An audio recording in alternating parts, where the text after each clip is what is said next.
जय गुरुदेव, जय माँ गायत्री, सभी को मेरा प्रणाम।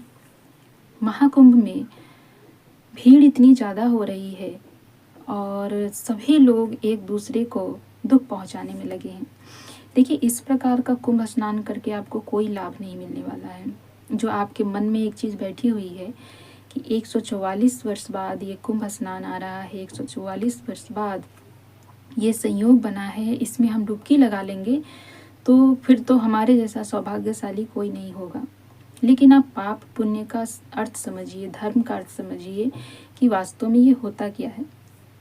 पाप पुण्य का अर्थ है कि सबसे पहले आप पाप को समझिए, पुण्य को समझिए बहुत छोटे शब्द में, कि यदि आपके द्वारा किसी को दुख पहुंच रहा है, चाहे वो छोटा हो या बड़ा हो, तो वो आपके द्वारा एक पाप कर्म है। यदि आपने इतनी सी भी किसी को खुशी दे दी है, आपकी वजह से कोई खुश हो जाता है, तो वो आपका पुण्य कर्म है। अब देखिए, इस समय जो न्यूज़ में हम देख रहे हैं, न्यूज़ में आपको जो दिखाया जा रहा है कि इतनी ज़्यादा भीड़ है, इतना जाम लग रहा है, लोग वहाँ तक नहीं पहुँच पा रहे। क्या सरकार को हर एक चीज़ में गलत ठहराना हमारे लिए उचित है? बिल्कुल उचित नहीं है, क्योंकि इतनी भीड़ इकट्ठा होना, उनको संभालना किसी की भी बस की बात नहीं होती है। इसलिए हम सबको टुकड़ों टुकड़ों में बट के चलना चाहिए। एक चीज़ हमारे सामने हो चुकी जो मौनी अमावस्या को हुई थी, उससे सीख लेनी चाहिए कि किसी विशेष दिन पर स्नान करने के लालच में हम इतनी ज़्यादा भीड़ इकट्ठा कर दे रहे हैं कि वहाँ की जो व्यवस्था है वही अस्त व्यस्त हो जा रही है, जो कि हमें नहीं करना है। देखिए, कुंभ का अनुमान हम लोग नहीं लगा पा रहे हैं। जो लोग भी अश्वमेध में गए होंगे तो वो समझेंगे मेरी बात को कि हम लोग जब वहाँ पर गए थे तो जितनी दूर में हमारा सारा प्रोग्राम हो रहा था, उसमें जब भीड़ होती थी, जब खाने की भीड़ होती थी या जब यज्ञ करने की बारी आती थी, तमाम जगह पे इस प्रकार से भीड़ हो जाती थी। मान के चलिए कि एक छोटा ही आयोजन था, महाकुंभ के सामने वो एक छोटा ही आयोजन था। तो उसमें ऐसा होता था कि ऐसे लगता था कि लोग एक दूसरे को धक्का मार देंगे, लोग एक दूसरे को गिरा देंगे। मतलब मैं पहले वाली बात होती थी। तो आप सोचिए कि महाकुंभ में क्या हो रहा होगा। और अश्वमेध में हमें इतना चलना पड़ता था, जहाँ पर हम रुकते थे, फिर जहाँ हमें खाना खाने जाना होता था, जहाँ हमारा यज्ञशाला होता था, तो सभी जगह हमें चलना होता था। तो सब कुछ आपके घर के समक्ष आपको नहीं दिया जा सकता। हर एक चीज़ की अपनी अलग अलग व्यवस्थाएं होती हैं, तो उन व्यवस्थाओं को भी देखना है, लोगों की सुविधाओं को भी देखना है। तो इन सब चीज़ों को देखते हुए सारी व्यवस्था की जाती है। अब इस समय जो महाकुंभ में लोग जा रहे हैं, एक तो वहाँ इतना जाम मिल रहा है, तो जाम में 10-10, 12-12 घंटे रहना पड़ रहा है। अब आप सोचिए कि गाड़ी में बैठे बैठे आपकी क्या हालत हो जाएगी।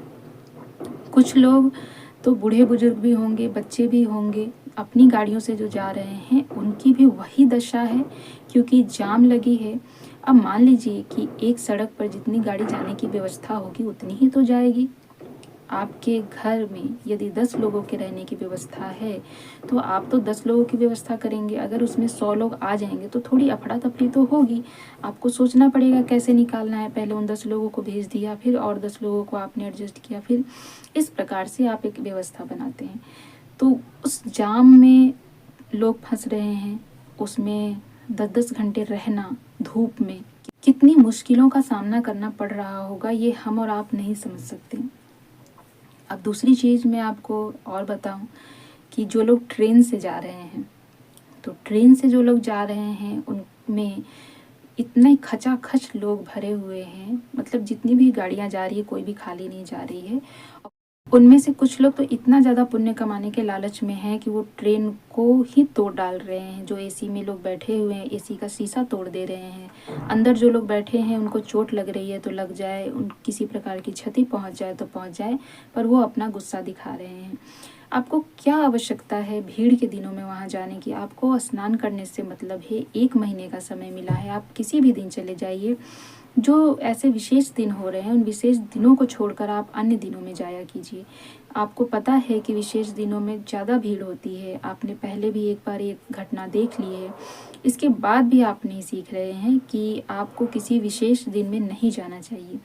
तो आप विशेष दिन में नहीं जाकर अन्य दिनों में जाकर स्नान कीजिए। ऐसा स्नान करने से आपको क्या लाभ, जो आपकी वजह से किसी को क्षति पहुंच रही, जो मैंने आपको स्टार्टिंग में समझाया कि आपके द्वारा किसी को दुख पहुंच रहा है तो क्या है, पाप है।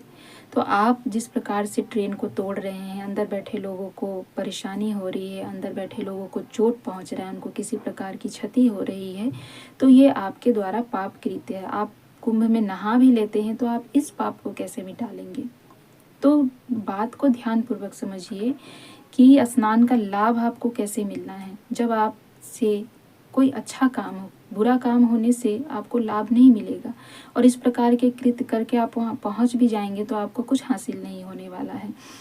तो इन चीज़ों का ध्यान, तो भीड़ को ध्यान में रखते हुए आप जो विशेष दिन है उसको छोड़कर अन्य दिनों में जाइए, या फिर आप घर पे बैठ के भी पानी मंगा सकते हैं तो पानी मंगा लीजिए। जो आपके आस पड़ोस के लोग जा रहे हैं उससे भी आप नहा लीजिए।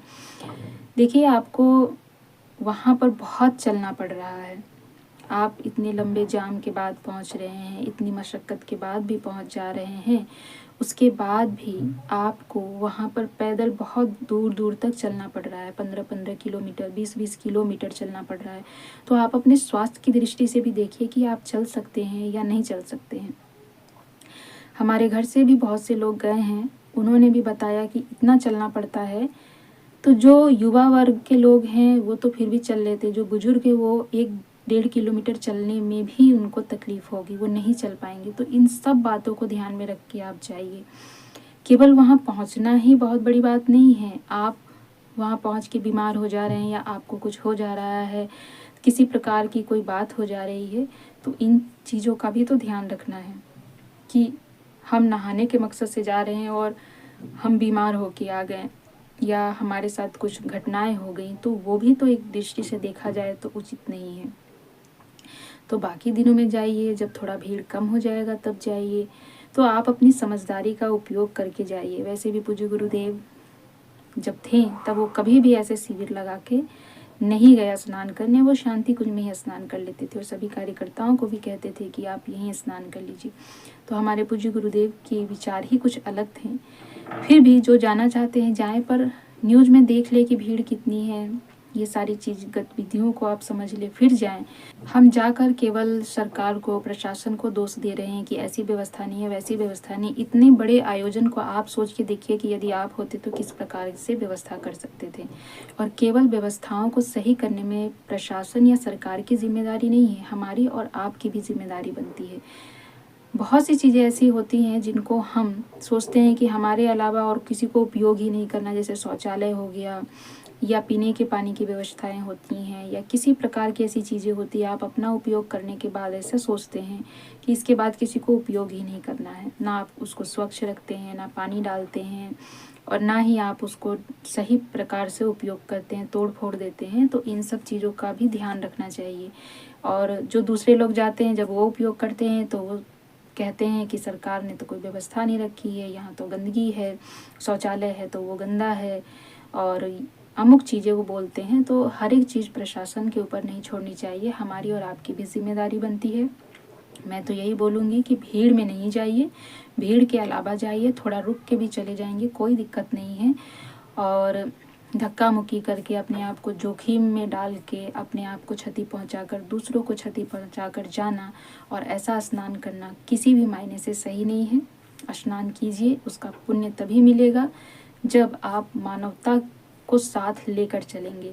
आप मानवता को छोड़ कर केवल स्नान को प्राथमिकता देंगे तो आपको कहीं से भी लाभ प्राप्त नहीं होगा।